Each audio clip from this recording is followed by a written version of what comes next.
Good morning, students. So, we are back with another video, and in this video, we're going to discuss union legislature. Basically, this topic is taken from class 8th Social Studies textbook. So, let's begin. Friends, union legislature में basically हमने जैसे पिछले videos में देखा जब हम class 7 की social studies discuss कर रहे थे तो उसमें हमने पढ़ा था बेसिकली स्टेट गवर्नमेंट के बारे में। ठीक है, स्टेट गवर्नमेंट में हमने क्या क्या पढ़ा था? Basically all about state legislature, executive and judiciary. तो स्टेट लेजिस्लेचर में हमने क्या पढ़ा था? बेसिकली लोकसभा कह रहा है, बेसिकली विधानसभा, विधान परिषद। ठीक है, ये दो हाउसेस हैं जो स्टेट लेजिस्लेचर में जो लॉ मेकिंग बॉडी बनाते हैं, ये इनका काम करते हैं। ठीक है, तो वैसे ही यूनियन लेवल पे यूनियन लेजिस्लेचर है जो एकदम सुप्रीम लॉ मेकिंग बॉडी है, वहीं से लॉ इमर्ज होता है। ठीक है, वही एक बॉडी है जो लॉ वहां से शुरुआत होती है लॉ की बनाने की, फिर उसके बाद स्टेट उसके फंक्शंस को फॉलो करता है। ठीक है, तो यूनियन लेजिस्लेचर में हम देखेंगे कि लोकसभा और राज्यसभा के बारे में। ठीक है, legislature is all about law making. तो लॉ मेकिंग कौन करता है? Basically Lok Sabha and Rajya Sabha. ठीक है, as I have told earlier. ठीक है, तो उससे पहले मैं क्या बताऊं, उससे पहले ये बताइए कि आप जानते हैं जैसे हमारा Bharat in terms of culture, in terms of diversity, in terms of religion कितना डाइवर्स है हमारा नेशन। डाइवर्स है in terms of population, population हम लोग की कंट्री की बहुत ज्यादा है। ठीक है, तो उसके कारण क्या होता है, कंट्री का जो एडमिनिस्ट्रेशन होता है वो कंट्रोल करने के लिए हमारे कॉन्स्टिट्यूशन ने 2 टियर गवर्नमेंट बनाई, बेसिकली 3 टियर गवर्नमेंट। याद कर लीजिए, 3 टियर गवर्नमेंट बनाई। ठीक है, one at the central level we call them as a union government, central government basically. Second one is state government and the last one is local government. ये basically जो last वाला है local government, ये जो आया था हमारा, ये आया था 1993 में। ठीक है, 1993 में इसकी जरूरत पड़ी, लेकिन जो सबसे पुराने थे वो थे यूनियन गवर्नमेंट और स्टेट गवर्नमेंट। तो बेसिकली यूनियन गवर्नमेंट और स्टेट गवर्नमेंट ऐसे दो ऑर्गेनाइजेशन है, बेसिकली ऐसे दो एडमिनिस्ट्रेटर है जो कंट्री को पूरा एडमिनिस्टर करेंगे, बेसिकली एट सेंट्रल लेवल और at a particular state level. ठीक है, तो हो गया डिवीजन, यूनियन गवर्नमेंट का अलग, स्टेट गवर्नमेंट का अलग। ठीक है, तो अब यूनियन गवर्नमेंट में जो बॉडी होती है जिसको गवर्न करती है यूनियन गवर्नमेंट को, वो होती है हमारी कौन? बेसिकली हमारा होता है वो पार्लियामेंट। ठीक है, तो यूनियन गवर्नमेंट को कौन गवर्न करेगा? Basically parliament. Parliament consist of Lok Sabha and Rajya Sabha. वैसे ही स्टेट गवर्नमेंट का कौन बॉडी होती है? स्टेट गवर्नमेंट की बॉडी होती है, स्टेट गवर्नमेंट की बॉडी होती है बेसिकली स्टेट लेजिस्लेचर। ठीक है, समझ गए? यूनियन गवर्नमेंट को कौन एडमिनिस्ट्रेट करेगा? पार्लियामेंट गवर्न करेगी, और स्टेट गवर्नमेंट कौन गवर्न करेगा? State legislature. ठीक है, it makes law and basically authorise the country. Basically क्या लॉ बनाती है, समझ गए? लॉ बनाती है। ठीक है, लॉ बनाती है और supreme making law making body है। ठीक है, तो ये सब जान गए आप लोग, 3 टियर गवर्नमेंट। ठीक है, तो अब हम पढ़ेंगे basically what is called as a parliamentary form of government. Parliamentary form of government क्या होता है? Basically parliamentary form of government मैं आपको कई बार बता चुका हूं। देखिए, in a country where the legislature frames law, executive क्या, लेजिस्लेचर क्या लॉ बनाती है, एक्जीक्यूटिव क्या करती है, उस लॉ को इंप्लीमेंट करती है, और जुडिशियरी क्या करती है, अगर उस लॉ में गड़बड़ी है उसको इंटरप्रेट करती है। ठीक है, ये काम होता है बेसिक, ये बेसिक इंट्रो है legislature organs of the government का। लेजिस्लेचर लॉ बनाएगी, एक्जीक्यूटिव इंप्लीमेंट करेगी और जुडिशियरी इंटरप्रेट करेगी। ठीक है, समझ गए? तो on the basis of relation between legislature and executive, अब जो लेजिस्लेचर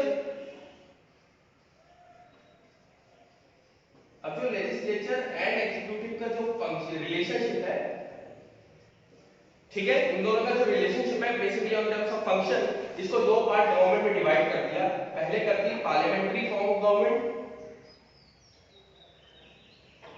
और दूसरी कर दी प्रेसिडेंशियल फॉर्म ऑफ गवर्नमेंट।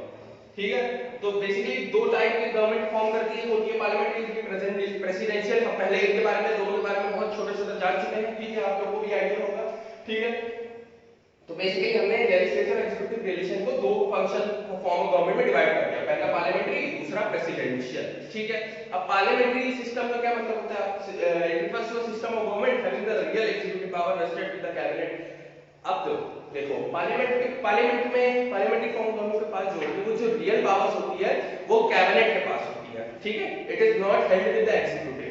ठीक है, जो लेजिस्लेचर के पास ज्यादा पावर होती है in parliamentary form of government, वो क्या करता है, वो क्या कहता है, एडवाइस देता है और बेसिकली क्या कहते हैं, एडवाइस देता है और फंक्शन उनका वो क्या कहते हैं, एडवाइस देता है क्या, जो पार्लियामेंट्री फॉर्म ऑफ गवर्नमेंट क्या होता है, सिस्टम होता है जो government who's the members of the cabinet have the real authority not vested with executive, मतलब जो रियल अथॉरिटी होती है वो लेजिस्लेचर के पास होती है, एग्जीक्यूटिव के पास नहीं होती है। एग्जीक्यूटिव को अपने जो फंक्शन होते हैं वो डिराइव करने पड़ते हैं लेजिस्लेचर का, जो ऐसे एग्जीक्यूटिव प्रेसिडेंट का फंक्शन है वो अपने अकेले से थोड़ी ना कर सकता है, उसको काउंसिल ऑफ मिनिस्टर चाहिए, तो काउंसिल ऑफ मिनिस्टर लेजिस्लेचर का पार्ट है, because council of minister is come under prime minister. ठीक है, समझिए आप लोग, ठीक है। In a parliament in the president parliament is supreme and represents the people, वही पार्लियामेंट में क्या, parliament is supreme, parliament supreme है, पार्लियामेंट में सारे फंक्शन है, and the supreme law making, ये सुप्रीम लॉ मेकिंग बॉडी है। ठीक है, समझते आप लोग, okay. And that's why they also called cabinet government और रिस्पांसिबल गवर्नमेंट, इसलिए पार्लियामेंट्री को कैबिनेट गवर्नमेंट भी बोला जाता है और रिस्पांसिबल गवर्नमेंट भी बोला जाता है। ठीक है, because parliament as a supreme authority, parliament बहुत ज्यादा सुप्रीम है, अब द लॉ है, पार्लियामेंट के ऊपर कोई नहीं है। ठीक है, in parliamentary form of government, समझ गए आप लोग। तो the executive is responsible to the parliament for it works, अब जो होगा रिस्पांसिबल, ये एग्जीक्यूटिव जो होगा वो रिस्पांसिबल होगा फॉर इट वर्क्स, और the function which received by the, वो रिस्पांसिबल होगा कि आपको भाई रिस्पांसिबिलिटी लेनी पड़ेगी सबको। ठीक है, समझ गए आप। अब एग्जीक्यूटिव का प्रेसिडेंशियल का मतलब क्या होता है, ये सब एग्जीक्यूटिव के पास पावर रहेगी, समझ गए आप लोग। तो अब ये क्वेश्चन अराइज होता है कि इंडिया में पार्लियामेंट्री फॉर्म ऑफ गवर्नमेंट है, लेकिन इंडिया ने पार्लियामेंट्री फॉर्म ऑफ गवर्नमेंट क्यों चूज करा over presidential form of government, वो देखते हैं। Basically parliamentary form of government जैसा हमने पहले बताया था, executive is answerable to the legislature for it functions. ठीक है, जो एग्जीक्यूटिव होगी वो आंसरेबल होगी पार्लियामेंट्री फॉर्म ऑफ गवर्नमेंट में, लेजिस्लेचर के। ठीक है, समझ गए, एकदम सिंपल है। If the executive loses the majority support of it will have to resign, अब जो एग्जीक्यूटिव है वो मेजॉरिटी अगर लूज कर देती है लेजिस्लेचर में तो उसको रिजाइन करना पड़ेगा, पार्लियामेंट्री फॉर्म ऑफ गवर्नमेंट ये इसका बेनिफिट है। अब एग्जीक्यूटिव गवर्नमेंट का क्या, executive form basically presidential form of government क्या कहते हैं, जो भी ज्यादा पावर होती है वो प्रेसिडेंट के पास होती है। एग्जीक्यूटिव का हेड कौन है, बेसिकली प्रेसिडेंट है, उसके पास सारी पावर होगी, वो लेजिस्लेचर के सामने रिस्पांसिबल नहीं रहेगा प्रेसिडेंशियल में, जो प्रेसिडेंट चाहेगा वो वही करेगा, क्योंकि उसके नीचे गवर्नमेंट आती है वही, क्योंकि प्रेसिडेंट डायरेक्ट इलेक्ट होता है पीपल से। जैसे प्रेसिडेंशियल फॉर्म ऑफ गवर्नमेंट का एग्जांपल लीजिए यूनाइटेड स्टेट्स ऑफ अमेरिका। ठीक है, वहां पे देखिए जैसे डोनाल्ड ट्रंप है वो प्रेसिडेंट है, वो सबके मालिक है, मतलब वो इलेक्ट होते हैं, प्रेसिडेंट डायरेक्टली पीपल से इलेक्ट होते हैं और वो लेजिस्लेशन के ज्यादा आंसरेबल नहीं होते हैं। ठीक है, समझ गए आप लोग।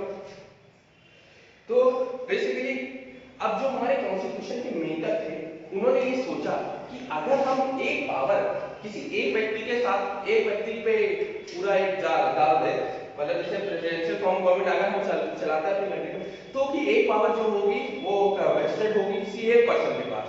ठीक है, एक पर्सन के पास रहेगी, वो क्या कर सकता है उसके कारण वो अब्यूज ऑफ पावर कर सकता है, मतलब बेसिकली मिस यूज कर सकता है पावर का, अपने पे अपने पर्टिकुलर रिलीजन के लोगों को ज्यादा इंपॉर्टेंस और प्रिविलेजेस दे सकता है। बेसिकली ये फियर था कॉन्स्टिट्यूशन मेकर्स को, इसलिए उन्होंने पार्लियामेंट्री फॉर्म ऑफ गवर्नमेंट चुना, ताकि जहां पे पावर हर एक बंदे को मिली है अपने तौर तरीके से।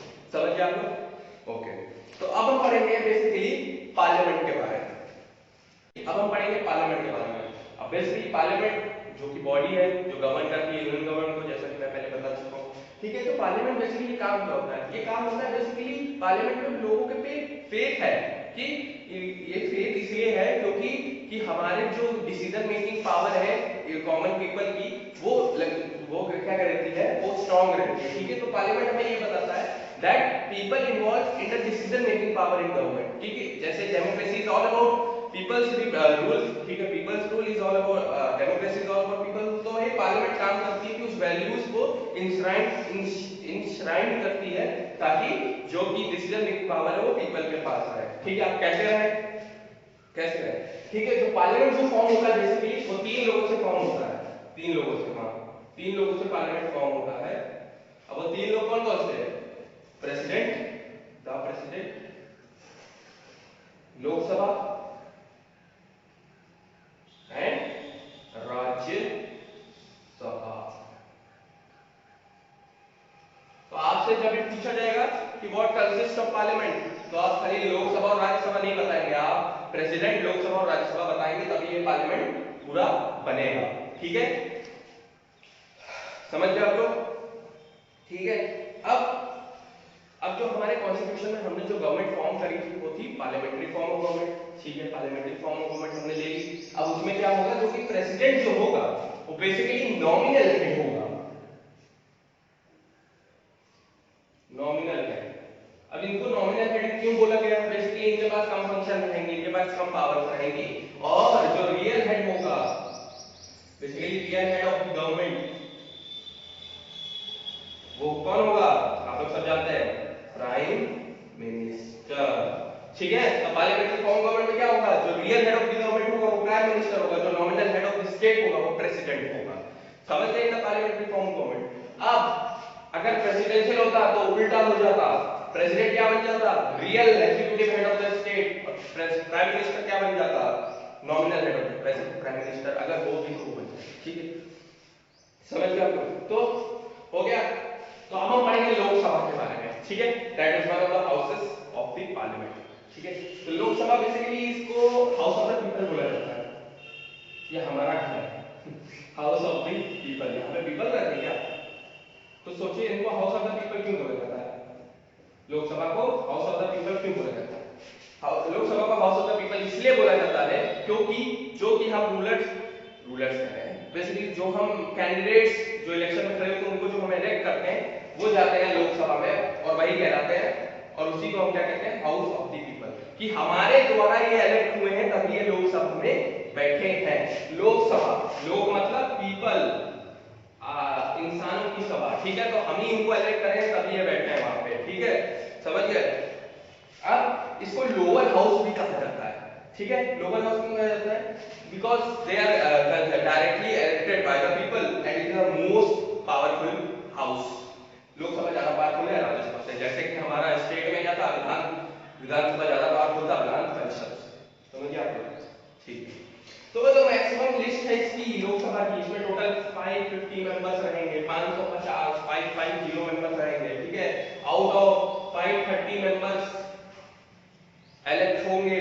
ठीक है, इलेक्ट होंगे डायरेक्टली, और जो 20 लोग होंगे वो उनको कौन इलेक्ट करेगा? वो जो इलेक्ट होंगे वो होंगे यूनियन टेरिटरी से।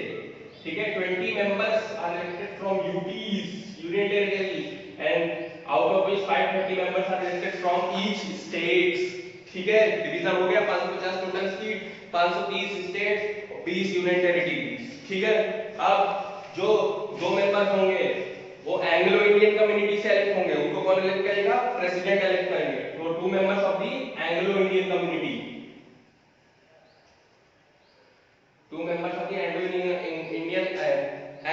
community elected by the president। ठीक है, समझ गए आप लोग? तो 2 members of the Israel। So इसमें बताया some of the and basically ये क्या था? If adequate representation is lacking, अगर ये कम पड़ रहा है, अगर ये पूरा पीछे ये पूरा अगर 530 पर कम पड़ रहा है, पूरा अगर ये एग्जैक्ट नहीं हो रहा है, तो कुछ सीटें शेड्यूल्ड कास्ट और शेड्यूल्ड ट्राइब्स के लिए भी रिजर्व रहेंगी। समझ गए लोकसभा के बारे में? समझ गए कितने मेंबर्स रहेंगे, कि कहां कौन कहां से इलेक्ट होगा? 530 from states, 20 from UTs, 2 from Anglo Indian community, and if the adequate representation is lacking, a seat should be reserved from scheduled caste and scheduled tribes। तो अब आपको लोकसभा का मेंबर बनना है, कुछ लोगों को बनना है। आप पूछेंगे कैसे बने? तो बेसिकली अगर आपको बनना है तो आपको कुछ नहीं करना है, क्वालिफिकेशन कुछ चाहिए लोकसभा के मेंबर बनने के लिए। पहला, he or she should be citizen of India. अगर आप इंडिया में रहते हैं तो इंडिया के तो बनेंगे, अगर ये तो नहीं अमेरिका में रहते हैं लोकसभा इंडिया के मेंबर बन जाएंगे, ऐसे थोड़ी ना होता है। ठीक है, तो हो गया। अब दूसरा क्या है? 25 ईयर कम होनी चाहिए age, not more than 25 years, 25 के नीचे तभी आप बन सकते हैं। तीसरा, he should not hold any office of profit। Office of profit अगर आप मेरी पुरानी वीडियो देखी है तो मैं आपको बहुत अच्छे से समझाया है, फिर समझा देता हूं। ऑफिस ऑफ प्रॉफिट बेसिकली ये होता है कि आप कोई भी ऐसा बिजनेस ना कर रहे हो जिससे आपको प्रॉफिट आ रहा हो या रेवेन्यू आ रहा हो। ठीक है, तो उसी को हम ऑफिस ऑफ प्रॉफिट है। तो कोई भी मेंबर इस ऑफिस को नहीं होल्ड करना चाहिए। ठीक है, अब He should be not a proclaimed offender, कोई क्रिमिनल नहीं होना चाहिए, समझते आप लोग, क्रिमिनल होगा तो आप नहीं मेंबर बन सकते। He should not be mentally unsound, अब दिमागी संतुलन उसका अच्छा होना चाहिए, तो मेंटली साउंड माइंड होना चाहिए। साउंड माइंड मतलब दिमागी संतुलन सही है, और अनसाउंड माइंड क्या हो जाएगा, दिमागी संतुलन इसका खराब है। और लास्ट क्या है, he should not be in election role in any other country, he should not in any part of the country, उसका इलेक्शन का नाम किसी भी पार्ट ऑफ द कंट्री में नहीं होना चाहिए। तो ये बेसिकली पहला क्या है, he or she should be citizen of India, 25 years, not more than 25 years of age, he or she should not hold office of profit, दूसरा he should not be a proclaimed offender, he should be mentally sound mind, और आखिरी he should not be election roll में उसका नाम नहीं होना चाहिए any part of the country. समझ गए आप लोग पार्लियामेंट के बारे में, पार्लियामेंट के बारे में, लोकसभा के बारे में, ठीक है समझ गए। अब जो ये लोकसभा का जो टर्म होता है वो क्या रहता है, टेम्परेरी रहता है। लोकसभा इज टेम्परेरी, इसका टर्म होगा 5 इयर्स, ठीक है। You know that every 5 years election general election take place, जैसे 2019 took place and after 2024 again होगा, ठीक है। बिफोर 2014 में हुआ था, फिर 2019 में होता है, 5 साल में लोकसभा के इलेक्शन होते हैं, we called them as a general election, ठीक है। अब the term can be extended at a time of emergency or by extended by 1 year। अब अगर इमरजेंसी लगी है तो 1 साल बढ़ जाएगा, ठीक है, आपका 6 साल आपको चाहिए, ओके 6 साल निकल गया। But it can not be extended beyond 6 months after the emergency.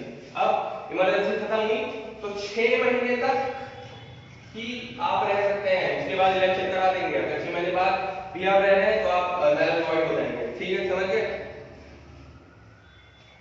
The Lok Sabha elects one of its members as presiding officer, और अब जो लोकसभा को कौन डिसाइड करता है, लोकसभा को कौन डिसाइड करता है, बेसिकली करता है स्पीकर, ठीक है, जो हेड होता है लोकसभा का, जो प्रिसाइड करता है ऑफिसर, और जो, ठीक है, he is the assisted by the deputy speaker, ये असिस्ट होते हैं डिप्टी स्पीकर से, जो इलेक्ट करता है कौन, लोकसभा ही करेगा ना, लोकसभा की बात हो रही, ठीक है, हो गया। तो हमने पढ़ लिया कि प्रिसाइडिंग ऑफिसर स्पीकर है, और Lok Sabha is all about assisted by deputy speaker, ठीक है, सब जान लिया हमने, 6 मंथ और वो 5 मंथ, 5 ईयर जान लिए, ठीक है। तो अब हम पढ़ेंगे बेसिकली राज्यसभा के बारे में। हाँ तो बच्चों हमने पढ़ा लोकसभा के बारे में, ठीक है, तो उसके भाई के बारे में पढ़ लेते हैं, राज्यसभा के बारे में। अब इसको राज्यसभा क्यों बोला जाता है, राज्य से आप क्या समझते हैं, बेसिकली राज्य से आप समझते हैं स्टेट्स, इंडियन स्टेट्स की बात हो रही है, basically states like Uttar Pradesh, Gujarat, Madhya Pradesh, Assam, basically various 29 और 28 स्टेट्स, तो इसकी बात हो रही है राज्यसभा की। अब राज्यसभा की बात हो रही है तो इससे और लोकसभा में अंतर क्या होता है, बेसिकली जो राज्यसभा होता है इसके भी कई नाम हैं, सुनिए।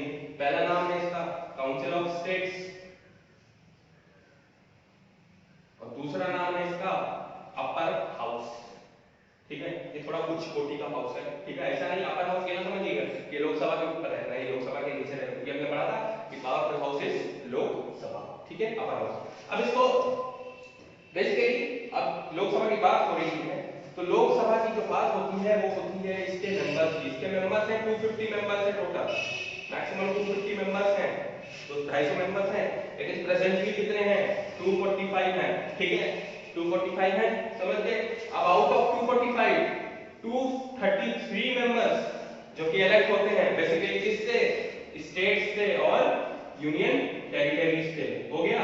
और जो 12 लोग हैं वो कौन होंगे भाई, 12 लोग जो होंगे वो प्रेसिडेंट उनको नॉमिनेट करेगा, 12 मेंबर जो होंगे, 12 जो मेंबर्स होंगे वो प्रेसिडेंट उनको इलेक्ट करेगा, 12 मेंबर्स उनको प्रेसिडेंट इलेक्ट करता है, बिकॉज डिफरेंट फील्ड से अपनी पर्सनालिटीज को प्रेसिडेंट इलेक्ट करता है, कि जैसे टीचिंग से है, कि किसी और एजुकेशन से है, ये उससे है, ठीक है, तो 12 मेंबर्स प्रेसिडेंट करेगा, वो हमारी बात नहीं है, ठीक है, हो गया। तो अब क्वालिफिकेशन क्या चाहिए आपको, पहली और most important, citizen of India, आप तब तक भारतीय नागरिक नहीं है तो आप इन सबका मेंबर नहीं बन सकते, कोई भी मेंबर नहीं बन सकते, citizen of India first. Second one is आप जो आयु है वो 30 साल से ज्यादा नहीं होनी चाहिए, लोकसभा में क्या थी 25 इयर्स, इसमें 30 इयर्स तक है, ठीक है। He should not be a mentally sound mind होना चाहिए, दिमागी संतुलन ठीक होना चाहिए। और बैंक्रप्सी मतलब क्या होता है? बैंक्रप्सी वो होता है जब कर्जे में ना डूबा हुआ, ठीक है, डूबा हुआ तो उसे बैंक्रप्सी कहते हैं, ठीक है। कर्जे में ना हो वो आदमी, अगर कर्जे में होगा तो नहीं बन पाएगा मेंबर, ठीक है। He should not be hold any office of profit, बता चुका हूं मैं, ठीक है, office of profit he should not hold।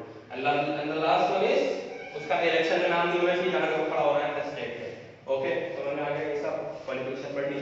अब देखिए, अब आप सोचेंगे कि मेंबर्स कैसे इलेक्ट होते हैं, ठीक है, हमने 250 में 245 मेंबर्स की बात कर दी, अब ये कैसे इलेक्ट होते हैं?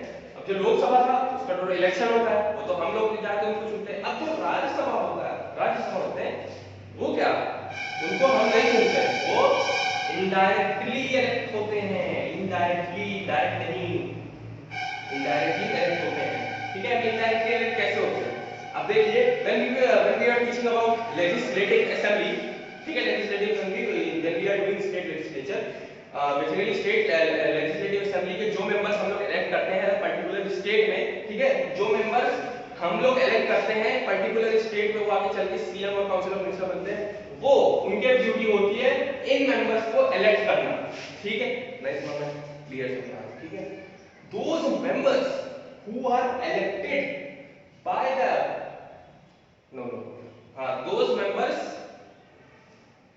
those members who are elected by the members of the legislative assembly।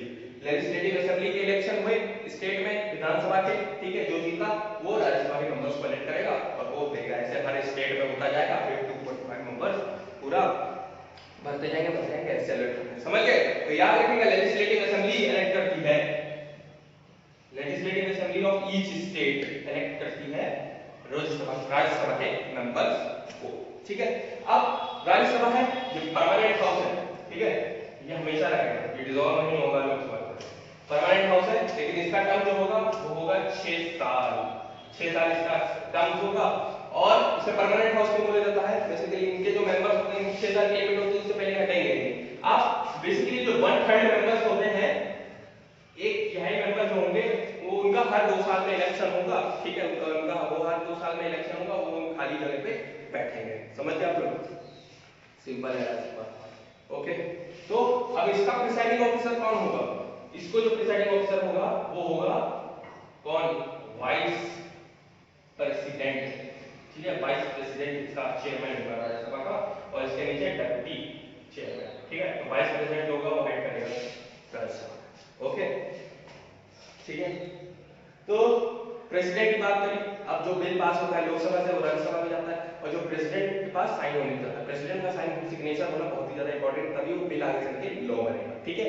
अगर प्रेसिडेंट का सिग्नेचर नहीं है तो वो बिल ही रह जाएगा, वो लॉ नहीं बनेगा, ठीक है। तो प्रेसिडेंट इज आल्सो इंपॉर्टेंट। तो प्रेसिडेंट हमने तीनों के बारे में पढ़ लिया, तो प्रेसिडेंट, लोकसभा एंड राज्यसभा, ठीक है। तो हम पढ़ेंगे बेसिकली अब फंक्शंस ऑफ पार्लियामेंट। हमने पढ़ लिया स्टूडेंट्स लोकसभा और राज्यसभा प्रेसिडेंट के बारे में, ठीक है। तो अब हम पढ़ेंगे बेसिकली पार्लियामेंट के फंक्शंस के बारे में। अब पार्लियामेंट का जो मेन फंक्शन होता है वो होता है लॉ बनाना, ठीक है। अब the proposal of law is called bill. अब लॉ के प्रपोजल को हम बिल कहते हैं, ठीक है। तो अगर आप बिल की डेफिनेशन जानें तो जानेंगे the proposal of law, the proposal of law bill is called as bill, ठीक है, इसको बिल कहा जाएगा, ठीक है। अब जो बिल होंगे वो दो टाइप के होंगे, पहला कौन सा मैं पहले बता चुका हूं, ऑर्डिनरी बिल्स, दूसरा कौन सा, मनी बिल्स, ठीक है। ये दो टाइप के बिल्स हैं जो पार्लियामेंट में पेश हो सकते हैं, ठीक है। अब हम पहले बात करेंगे ऑर्डिनरी बिल्स के बारे में। अब ऑर्डिनरी बिल्स की बात हम करेंगे, ठीक है, जो भी बिल्स जो अदर देन मनी, जो वो बिल्स ऑर्डिनरी बिल्स वो बिल होंगे जो मनी बिल के अलावा होंगे, तो उसे हम ऑर्डिनरी बिल्स कहेंगे, ठीक है, ठीक है, समझ गए आप लोग? दीस बिल्स, ये जो बिल होंगे वो ड्राफ्ट होंगे थ्रू लेजिस्लेशन। अब इस बिल को जो इंट्रोड्यूस कर सकता है वो आइदर मिनिस्टर और अ प्राइवेट मेंबर, ठीक है, इसको इंट्रोड्यूस कर सकता है इस बिल को, ठीक है। अब ये जो बिल है वो ऐसा नहीं है ऑर्डिनरी बिल, ये लोकसभा राज्यसभा में, ये किसी भी हाउस में पहले हो सकता है, आइदर राज्यसभा और लोकसभा, ठीक है, समझ गए आप लोग? समझ गए ऑर्डिनरी बिल के बारे में, किसी भी हाउस में पेश हो सकता है and it can be introduced either bye minister और अदर बाय प्राइवेट मेंबर। ठीक है, समझ गए आप लोग। अब हमने वो पढ़ा था स्टेजेस ऑफ बिल पासिंग। हमने बिल पासिंग स्टेज पढ़ी थी, 3 स्टेज होती है। ठीक है, वो हम एक बार फिर से रिमाइंड आपको रिफ्रेश करा देते हैं। तो पहली स्टेज जो होगी वो होगी a minister or a parliament can introduce the bill and explain its objectives। पहला स्टेज क्या होगा बिल पासिंग का? पहला स्टेज जो होगा वो होगा जो any minister from parliament can introduce bill and explain its objectives। ठीक है, वो उठेगा तो बिल, जैसे ये बिल खड़ा करके एजुकेशनल बिल है, जैसे आप खड़े हुए हैं, जैसे if I am the member of the other house, मैं अदर लोकसभा का मेंबर हूं, मैं खड़ा हूं, मैं कहूंगा इस बिल की आज हम लोग बात करेंगे। ठीक है, तो मैं इसका ऑब्जेक्टिव एक्सप्लेन करूंगा। ठीक है, अब ऑब्जेक्टिव एक्सप्लेन करने के बाद अगर बेसिकली जो हाउस होता है उस बिल को एक्सेप्ट करता है कि हाँ मैंने एक्सेप्ट करा, मैंने तुम्हारा पहला नहीं एक्सेप्ट किया, तो इसके बाद एजुकेशन बिल पे आगे डिस्कशन होगा। पहला स्टेज इसके बराबर था, समझ गए। अब स्टेज 2 क्या बोलता है? अब स्टेज 2 बोलता है जनरल डिस्कशन होगा बिल पे। एजुकेशनल बिल जैसे मैंने पास करा, वो एक्सेप्ट हो गया, अब उसके बाद डिस्कशन हो रहा। ठीक है, ये पॉलिसी लाओ, ये पॉलिसी लाओ, फलाना पॉलिसी लाओ। ठीक है, हो गया। तो then the bill is pass. अब उसके बाद डिस्कशन होने के बाद बिल जो होगा वो पास हो जाएगा। ठीक है, पास हो जाएगा तो ये और हाउस में वो चला जाएगा। ठीक है, अगर लोकसभा से बिल पास हो तो राज्यसभा में जा जाएगा। ठीक है, स्टेज 2 ये हो गया। अब स्टेज 3 क्या होता है? तो लास्ट स्टेज ये होता है अगर उस बिल में कोई एरर्स हैं तो उसको रेक्टिफाई करिए। ठीक है, रेक्टिफाई करिए और उस बिल की फिर वोटिंग करिए कि हाँ हम सहमत है, हाँ हम नहीं सहमत है बिल से, हाँ हम सहमत है, हम नहीं सहमत है, इसमें कोई रिकमेंडेशन लाइए।